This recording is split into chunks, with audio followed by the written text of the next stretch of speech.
everyone. I am so happy today to have Leona as our guest here at the Shimmy Spotlights, all the way from Kelowna, British Columbia. Hello, Leona. Hello. Welcome.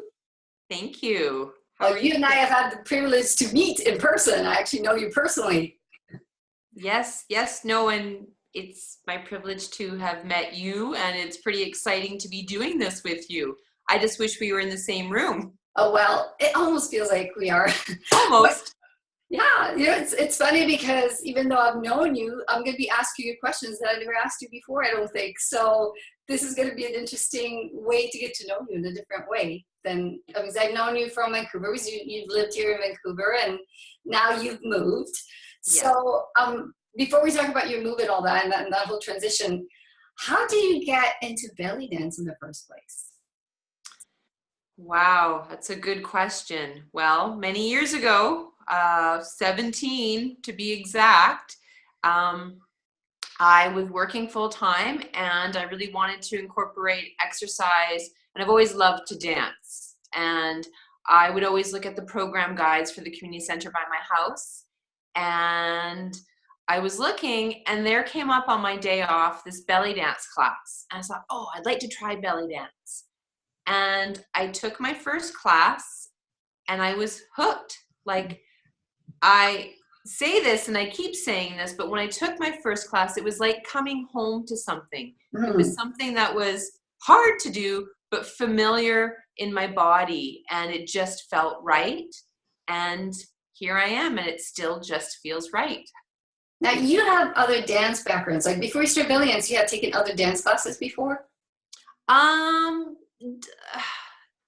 Not super formally, but I had done like figure skating as a kid a little bit, and I'd been a cheerleader in high school and done some hip hop, and I'd done folkloric dancing. My heritage is Slovenian, and I did many years of Slovenian folkloric dancing, and I had done some, like, competing in my younger days in the nightclubs with like hip hop and that kind of thing. So dance has always been in my life, and did a little bit of salsa and that kind of thing. So it's always been there. Yeah, it's always been there. So tell me about how you transitioned from being hooked on that first day to becoming a teacher.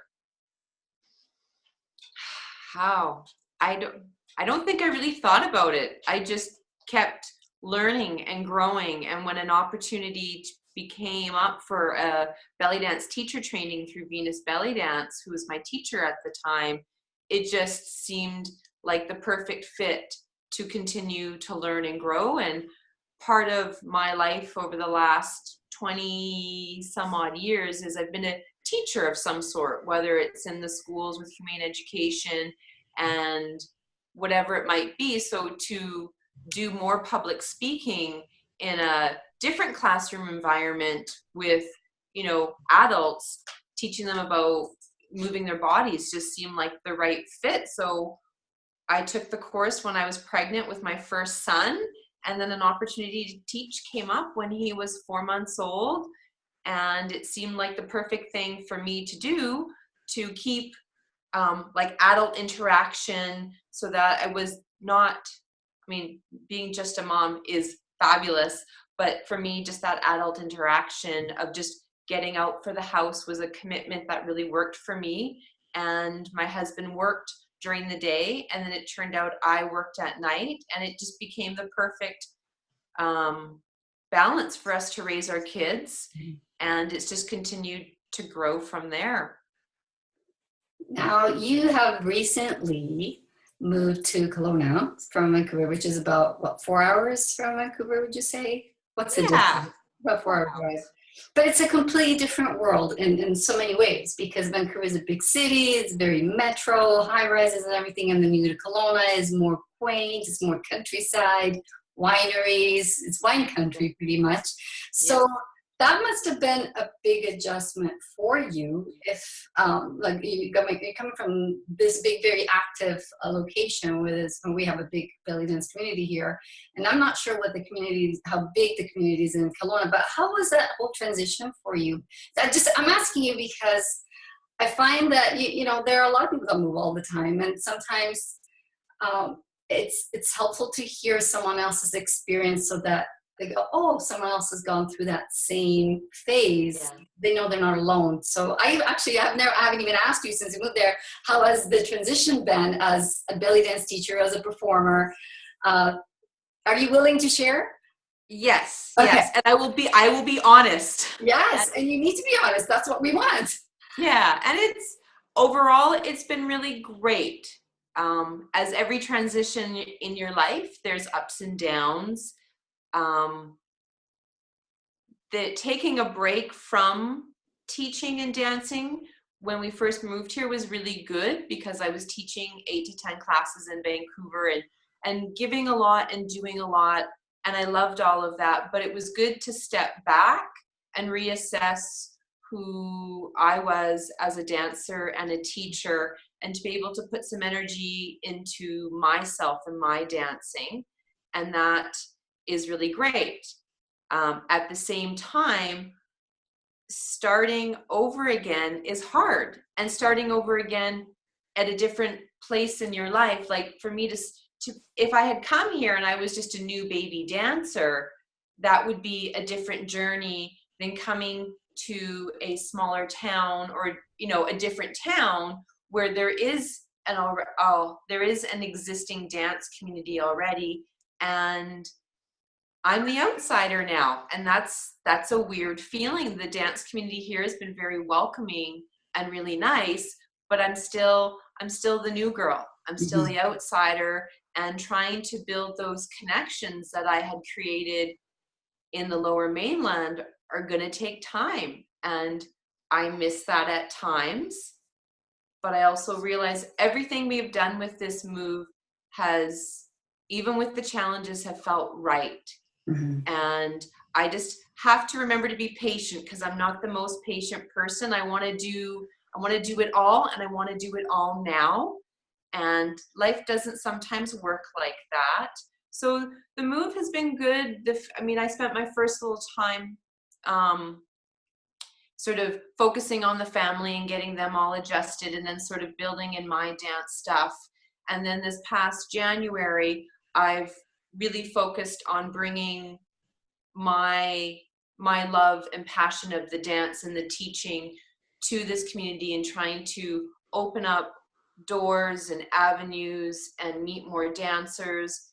And it's a slow process. And I don't know whether sometimes, I don't like to think of being scary, but I don't know. I can maybe be a little overwhelming, and I don't know if intimidating, but I just have to be patient and know that I have to work for this, but that the universe also has a plan of where it wants me to go with the direction of my dancing and teaching.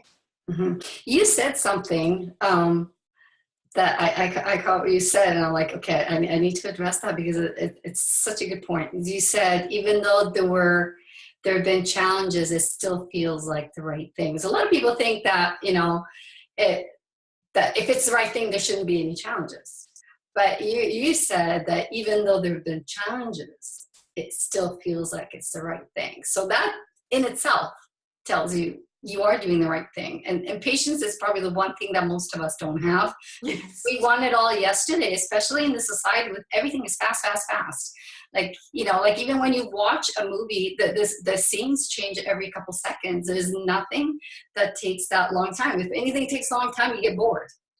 So, right? So you want to do something else, or you start looking at your phone or whatever. So we're not used to being patient. And I think as life progresses and as our society evolves, and technology. We tend to be less and less patient. So it's something that we have to work harder for.